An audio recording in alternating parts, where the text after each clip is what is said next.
ولا حول ولا قوة إلا بالله العلي العظيم. الحمد لله رب العالمين. الحمد لله بجميع محامده كلها على جميع نعمه كلها. الحمد لله مالك الملك مجري الفلك مسخر الرياح فالق الإصباح ديان الدين رب العالمين. الحمد لله على حلمه بعد علمه والحمد لله على عفوه بعد قدرته والحمد لله على طول عناته في غضبه وهو قادر على ما يريد. ثم الصلاة والسلام على محمد عبده ورسوله أرسله بالهدى ودين الحق ليظهره على الدين كله ولو كره المشركون. أوصيكم عباد الله و نفسی بتقوى الله و اتباع امره و نهیه و اخوفکم من عقابه. خودم و شما بندگان خدا رو به رعایت تقوا و خویشتن‌داری در برابر گناهان توصیه می کنم نسبت به انجام واجبات الهی، ترک محرمات الهی. این از تذکراتیه که به ما گفتند هر هفته در نماز جمعه در این اجتماع مسلمانان به هم یادآوری بکنیم در انجام واجبات، در ترک محرمات، در التزام به دستورات و اوامر و نواهی خداوند همه با هم یاری بکنیم، کمک بکنیم. تواصی به حق و تواصی به صبر از دستوراتی است که در قرآن ذکر شده که مسلمانان نسبت به همدیگه داشته باشند. امیدواریم خداوند به همه ما توفیق وصول به درجه متقین رو عنایت بفرماید.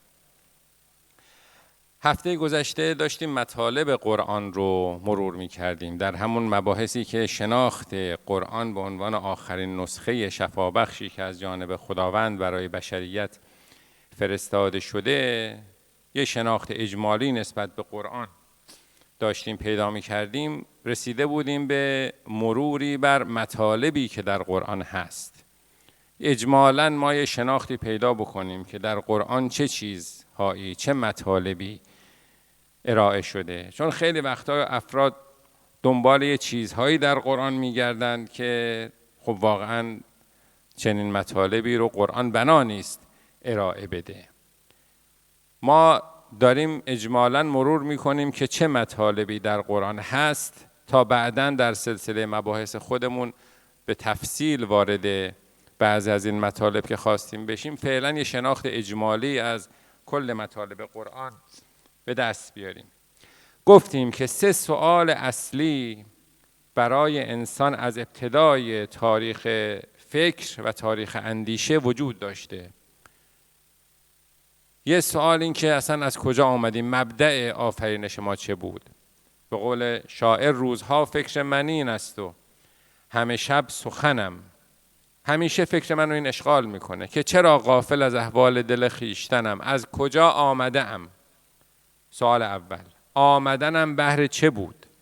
سوال دوم. به کجا می روم آخر؟ سوال سوم. مانده ام سخت عجب که از چه سبب ساخت مرا، یا چه بوده است مراد وی از این ساختنم. خدا برای چی منو ساخته؟ این سوال اصلیه. یکی از سوالات مهمی که در ذهن انسان همیشه وجود داره اینه که هدف خدا از آفرینش ما چه بوده؟ خدا برای چی انسان رو آفریده؟ هفته قبل گفتیم اینکه از کجا آمده ام در قرآن بهش پرداخته شده. بحث خود خداوند، وجود حقایقی در این جهان، کائنات و آسمان ها و زمین و موجودات از مطالبی که در قرآن بهش اشاره شده و از سوالات اصلیه که قرآن بی پاسخ نگذاشته. سوال دومی که این هفته بهش اشاره میکنیم در حد اشاره و اجمال رد میشیم تا اگر زمانی خواستیم بهش بپردازیم به تفصیل بیشتری واردش بشیم. بحث اینه که خدا انسان رو برای چه آفریده؟ آمدنم بهر چه بود به قول اون شاعر. خدا انسان رو برای چه آفریده؟ آیه خیلی گویایی که در این زمینه وجود داره و مطالب مهمی رو در خودش داره. ما امروز این آیه رو بیشتر روش تأکید خواهیم کرد. آیه 56 تا 58 سوره زاریات میفرماید و ما خلقت الجن والانس الا لیعبدون ما اريد منهم من رزق و ما اريد ان یطعمون ان الله هو الرزاق ذو القوة المتین. نکاتی که در این آیه وجود داره همش تو بحث امروز ما راهگشاست. میفرماید و ما خلقت الجن والانس الا لیعبدون. هدف من خداوند از آفرینش جن و انس این بود که اونها عبادت بکنند. ما خلقت الا، کسانی که با ادبیات عرب آشنا هستند میدونند که این نشانه حصره، فقط و فقط برای این هدف آفریدم. ما خلقت الجن والانس الا لیعبدون. جن و انس رو به هدف این که عابد باشند، عبادت بکنند، به مقام عبودیت برسند آفریدم. خب سوال، هدف در مورد خدا اصلا چه معنی داره؟ بشر وقتی کاری رو انجام میده، بشر عاقل، بشر حکیم وقتی کاری رو انجام میده حتما هدفی داره. هیچ عمل بی هدفی از انسان عاقل سر نمیزنه. ممکنه کسی که بهره از عقل نداره یک کار عبث و بیهوده و بی هدف انجام بده، ولی همه ما هر کاری، هر قدمی که در زندگی برمیداریم هدفی داریم. اگه از هر کسی، فرد عاقلی، صبح که از خونه میاد بیرون بپرسی امروز چی کار میخوای بکنی، هدفت از این کار چیه، این راهی که داری میری کجا داری میری، چی کار میخوای بکنی، به چه هدفی، همه در زندگی خودشون هدف دارند. هر قدمی که برمیداریم، هر کاری که انجام میدیم، انسان عاقل درش هدف داره. خب این هدفی که ما داریم لابد یک کمبودی داریم، یه نیازی داریم که برای برآوردن اون نیازمون میریم اون کار رو انجام میدیم. اون هدفی که ما داریم، ما پامون درد میکنه میریم صندلی میخریم. این هدف ما اینه که یه چیزی داشته باشیم روش بشینیم که به پادردمون کمک بکنه. یه نیازی ما داریم که چیزی باشه روش بشینیم که رو زمین نخوایم، چون پامون درد میکنه نمیتونیم رو زمین بشینیم. پس یه نیازی داریم، یک کمبودی داریم، یک ضرورتی رو در خودمون احساس میکنیم که میریم مثلا یا گرسنمون نیاز به غذا داریم میریم غذا میخریم، نون میخریم، برنج میخریم. یک کمبودی رو در خودمون میخوایم برطرف بکنیم. آیا خداوند هم کمبودی داره، نیازی داره که برای برسیدن به اون نیازش، برای برطرف کردن اون کمبودش خداوند این عمل رو انجام بده؟ اینطور که نیست. پس اولا خداوند چون در رأس عقلا و حکماست، هر انسان عاقل و حکیمی عملی که انجام میده عبث نیست، بیهوده نیست، حتما هدف و غایتی داره. و دوم خداوند بی نیازه، خداوند غنی به ذاته، خداوند که کمبودی نداره، خداوند که نیازی نداره.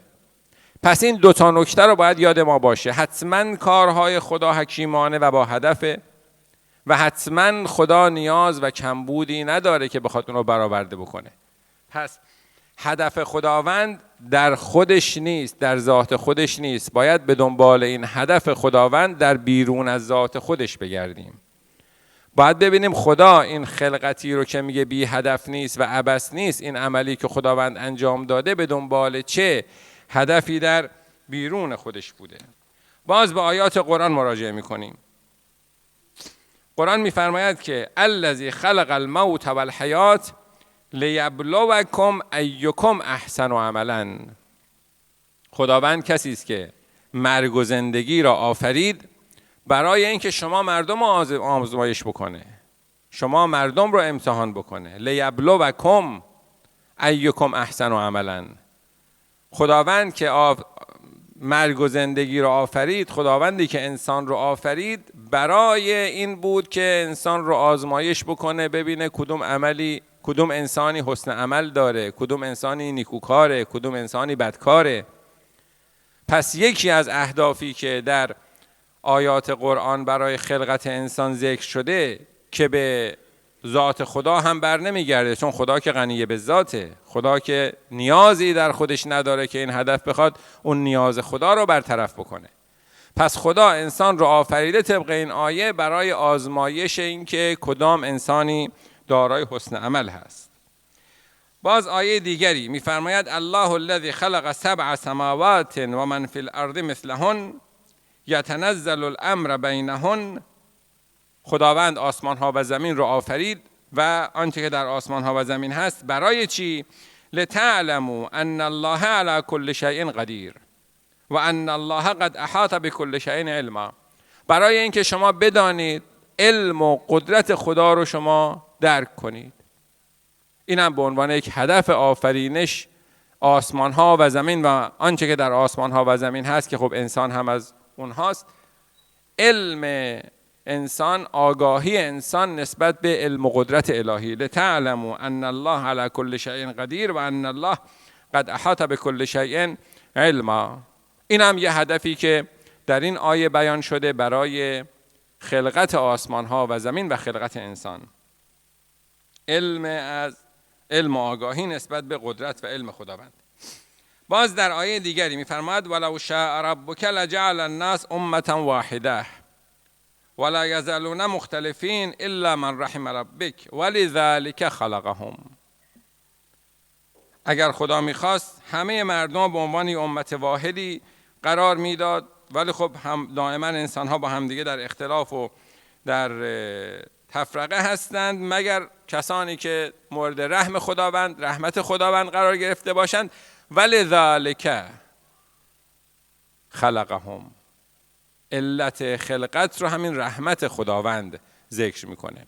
پس تو این آیات 3 هدف غیر از اون عبادت که در اون آیه ما خلقت الجن والانس الا لیعبدون بیان شده بود، 3 علت دیگه برای یکی رحمت خداوند، یکی آزمایش و مردم که حسن عمل دارند یا ندارند و یکی علم و آگاهی نسبت به قدرت خداوند. خب این اهداف آیا با همدیگه قابل جمع نیست؟ آیا این اهداف با همدیگه تضاد و اختلاف داره یا نه؟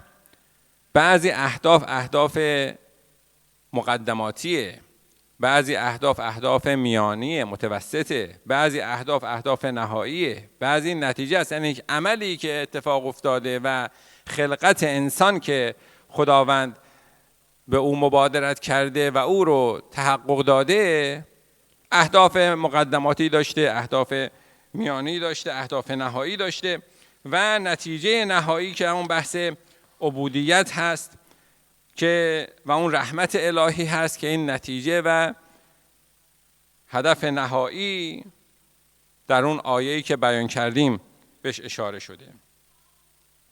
حالا اون بخش نهایی آیه که میفرماید ما ارید منهم من رزق و ما ارید ان یطعمون، در همون آیه‌ای که ما خلقت الجن والانس الا لیعبدون ما ارید منهم من رزق و ما ارید ان یطعمون. این اشاره به همینه که خداوند نیازی نداشته.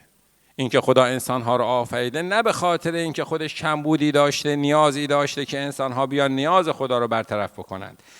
اگر خداوند علتی و هدفی برای آفرینش انسان در این آیه بیان میکنه، بعدم سریع تذکر میده که من خودم احتیاجی نداشتم.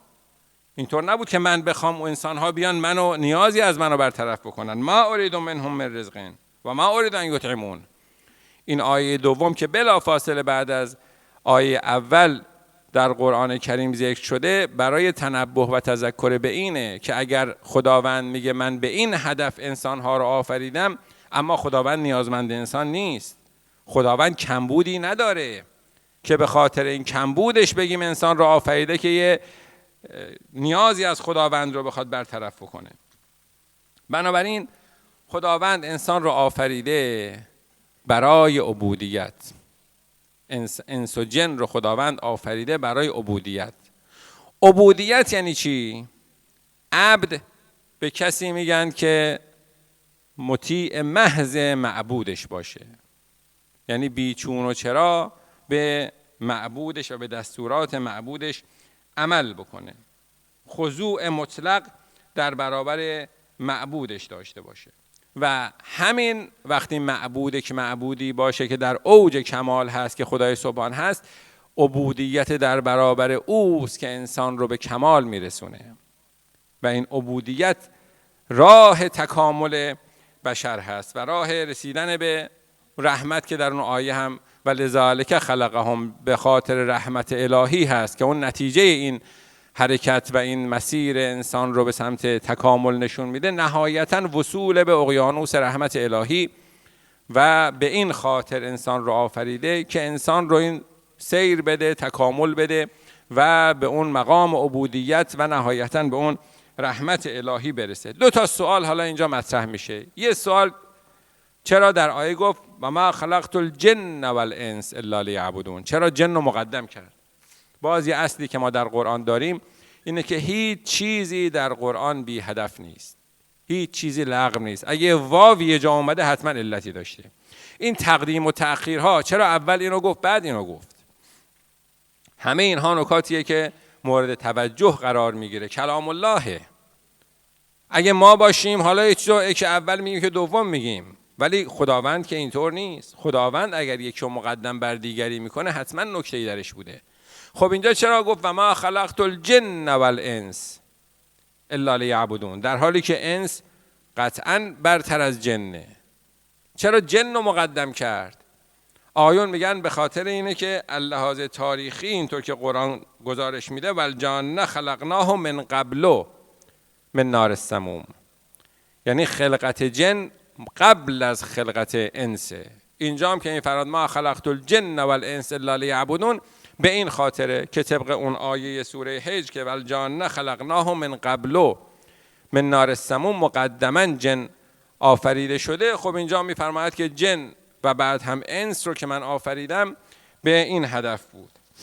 سوال بعدی، خب شما از این آیات استفاده کردید که خداوند انسانها رو آفریده تا با امتحانات و ابتلاعاتی که صورت میگیره، با حسن عملی که دارن، با عبادتی که میکنن، برسند به مقام انسان کامل، برسند به اون مقام والا و اون واصل به دریای رحمت الهی بشن.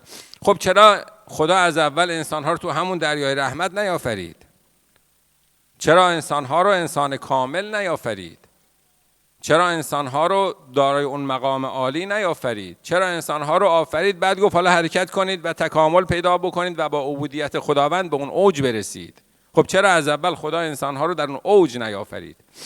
پاسخی که داده میشه اینه که بالاخره قرار هست که خود بشر بیاد و مورد آزمایش الهی قرار بگیره. خداوند در آیات دیگر هم داره که میفرماید که ما نیک و بد رو به انسان نشان دادیم تا به اختیار خودش پیش بره. اینجاست که ارزش اختیار معلوم میشه. اگه اون بود جبری بود، جبرم که ارزشی نداره. اونی ارزش داره که به اختیار باشه. وقتی که مثلا یک کار خیری میخواد انجام بشه، میخواد مثلا تو همین مسجد یه اتفاقی بیفته، یه کار خیری انجام بشه، یه اطعامی بشه، خب اگه بیان به اجبار از حقوق هر کسی فلان اداره از حقوق همه کارمندانش یه مقداری کم بکنه، بگه برای این کاری که توی این مسجد هامبورگ میخواد اتفاق بیفته، خب اون ارزش نداره. ارزش اینه که شخص به دست خودش، به اختیار خودش اقدام بکنه و مثلا در این زمینه سرمایه گذاری بکنه، سرمایه گذاری اخروی بکنه، کمکی بکنه که در اون دنیا بخواد جوابش رو بگیره. اختیار انسانه که به کار ارزش میده. بدون اختیار کار ارزش نداره. و اگر خداوند انسانها رو در اون اوج می آفرید بدون اینکه خودشون این مسیر تکامل رو طی کرده باشند، کار ارزش انسانی و ارزش الهی نداشت، به اختیار نبود، به جبر بود و جبر کار رو در واقع بی ارزش میکنه. امیدواریم خداوند به همه ما توفیق وصول به مقام انسان کامل و طی کردن این مسیر تکامل رو و تحقق مقام عبودیت رو به ما عنایت بفرماید. خداوندا ما را با معارف قرآن کریم آشنا بفرما. خداوندا به ما توفیق شناخت دین خودت و توفیق عمل به دستورات دین خودت را عنایت بفرما خدایا ما را در زمره مؤمنان و عاملان به عمل صالح و عابدان و انسانهای کامل مقرر بفرما. بسم الله الرحمن الرحیم. والعصر ان الانسان لفی خسر الا الذين آمنوا وعملوا الصالحات وتواصوا بالحق وتواصوا بالصبر.